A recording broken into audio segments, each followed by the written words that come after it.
Good morning students. आज के इस वीडियो लेक्चर में हम सोलर हीटर के बारे में पढ़ेंगे। सोलर हीटर, आप सब जानते हैं कि सोलर हीटर क्या होते हैं और आप सभी ने देखा भी होगा। लोगों की छतों पर लगे रहते हैं और ये पानी को गर्म करने के काम में आते हैं। और इनमें क्या सोलर एनर्जी को यूज़ में लेके पानी का टेम्परेचर बढ़ाया जाता है। इस तरह के बहुत से घरों पे, इंस्टीट्यूट की छतों के ऊपर इस तरह के सोलर हीटर लगे होते हैं। ठीक है। और जो सबसे पहला सोलर हीटर है लेविसार ने बनाया था। इजराइल सोलर वाटर हीटर बना था। ठीक है।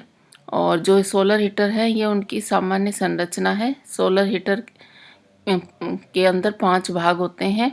पहला होता है ऊष्मा एकत्रण भाग, हीट कलेक्टिंग कंपोनेंट, जो सोलर एनर्जी को कलेक्ट करता है। सूर्य से जो किरणें आती हैं उनको एब्जॉर्ब करता है और उनको उसकी हीट को कलेक्ट करता है। और दूसरा होता है हीट ट्रांसफ़र फ्लूइड, जो कि है ना हीट को एक फ्लूइड से है ना ट्रांसफ़र करता है। और तीसरा होता है हीट एक्सचेंजर, जो 2 फ्लूइड के बीच हीट को एक्सचेंज करता है। और चौथा होता है एकत्रण टैंक, स्टोरेज टैंक होता है और पाइप्स होते हैं। तो ये सब पांचों भाग मिलकर एक सोलर वाटर हीटर का निर्माण करते हैं।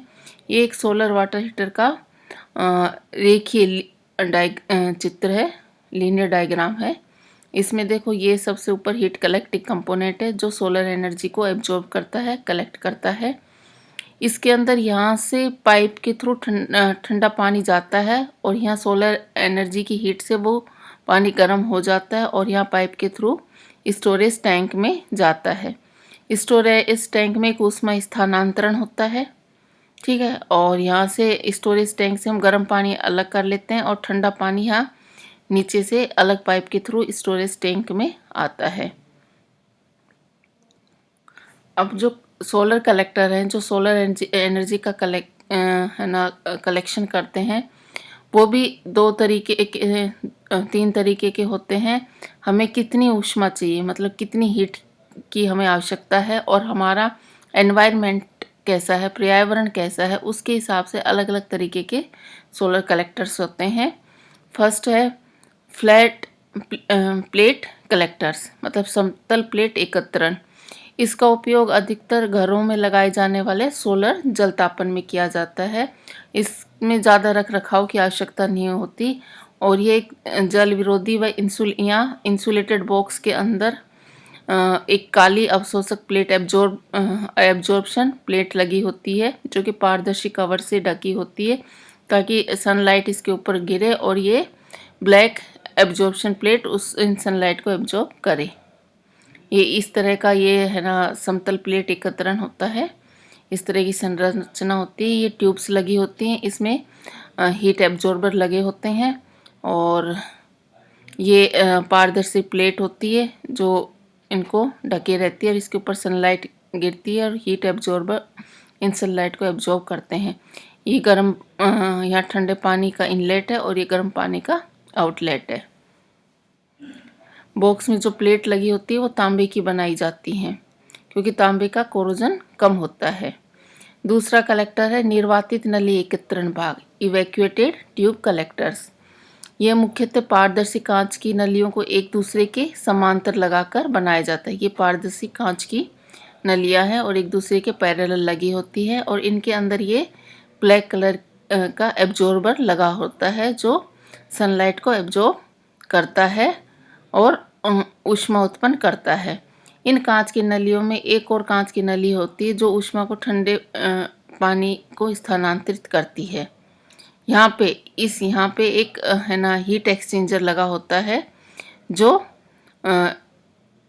ये ठंडा पानी है इसको गर्म पानी में कन्वर्ट कर देती है, मतलब हीट ठंडे पानी को ट्रांसफ़र कर देती है जिससे पानी गर्म हो जाता है। और इन कलेक्टर्स का उपयोग ऐसी जगह पे किया जाता है जहाँ हमें बहुत हाई टेम्परेचर की आवश्यकता होती है, यहाँ जहाँ बहुत अधिक ठंड होती है। राइट। थर्ड टाइप है सांद्रित एकत्रण भाग, कंसंट्रेटिंग कलेक्टर्स। ये संग्रह, इनमें क्या है, दर्पण मतलब मिरर लगा रहता है और ये मिरर की सहायता से सूर्य की किरणों को एब्जॉर्ब करते हैं। ये देखो, ये पैराबोला शेप का एक मिरर होता है। इसी में एक है ना अवशोषक प्लेट होती है जिससे सनलाइट का है ना एब्जॉर्ब करती है, और इस पैराबोला इसकी स्ट्रक्चर होती है, तो ये ज़्यादा से ज़्यादा किरणों का अवशोषण करती हैं। सूर्य की किरणें इस पर सीधी उपलब्ध होती हैं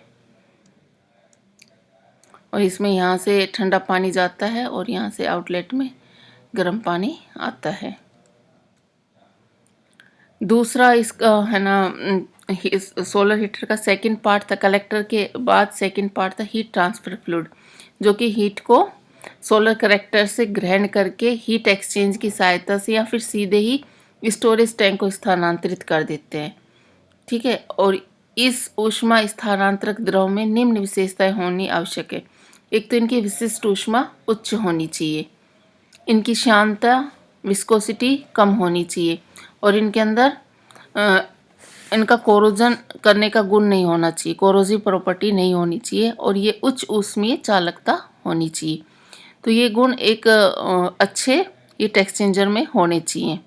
उच्च ऊष्मीय चालकता, संचारण का गुण नहीं होना चाहिए, विस्कोसिटी कम, श्यानता न्यून होनी चाहिए, और विशिष्ट ऊष्मा हाई होनी चाहिए, स्पेसिफिक हीट हाई होनी चाहिए। ठीक है, और जो द्रव है ना हीट एक्सचेंजर के रूप में उपयोग में लिए जाते हैं वो ग्लाइकोल, पानी और सिलिकॉन्स, और इनमें सबसे ज़्यादा इम्पोर्टेंट पानी है।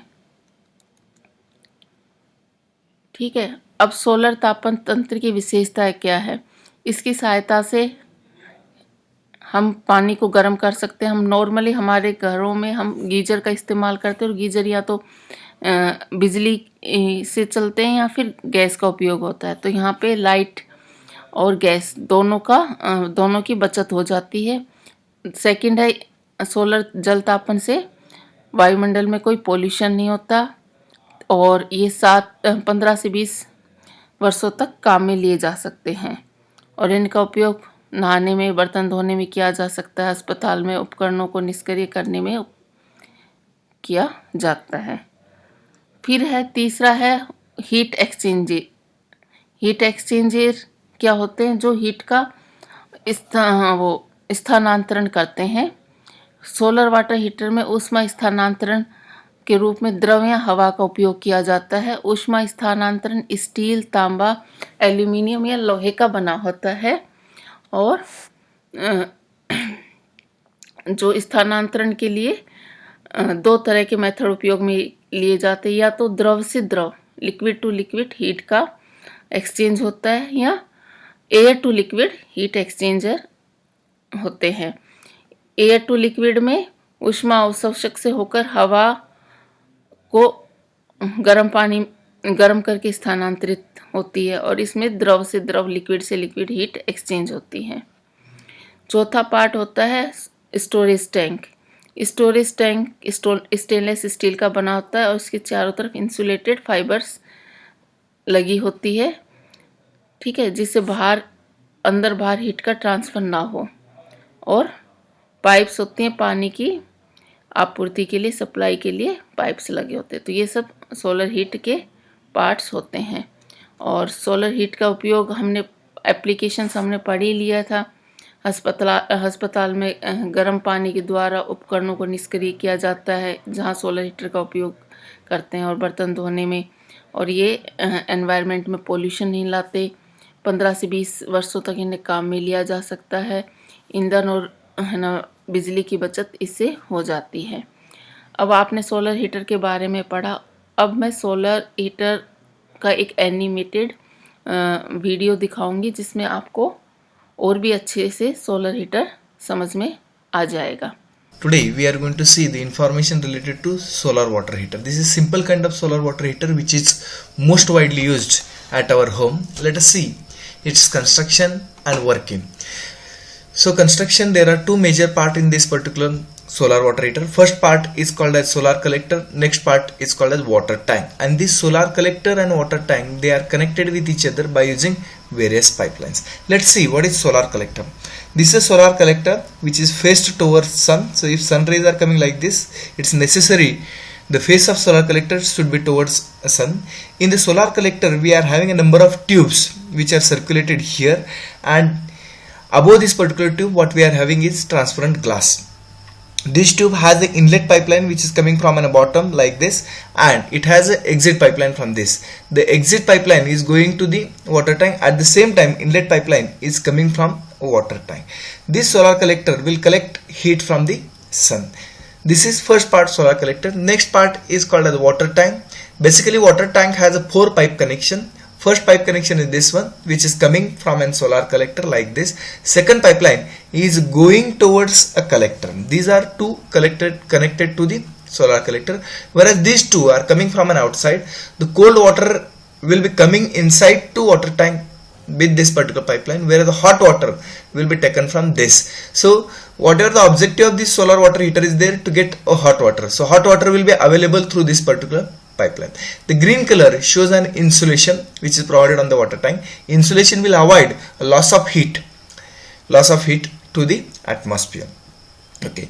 Now this was about the construction. Now let's go for a working. For the working, when the sun rays are coming from an sun, this animation is shown. Sun rays are coming from sun and it is falling on the tubes. So inside the tube what we are having is the water. So water will get heated because of the heat coming from an sun. Here we have shown that the blue color will show the cold water, whereas the orange color will show a hot water. You will see that on the upper part we are having heated water, whereas lower part we are having a cold water which is coming from the water tank. Now once water will get heated because of the sun's heat, this water will become lighter. Why it will become lighter? Because its density will get reduced, and as the density get reduced, the water become lighter and it will try to move on upward side direction. So here what we have done is water tank provided on a higher height, whereas the collector is provided on a lower height.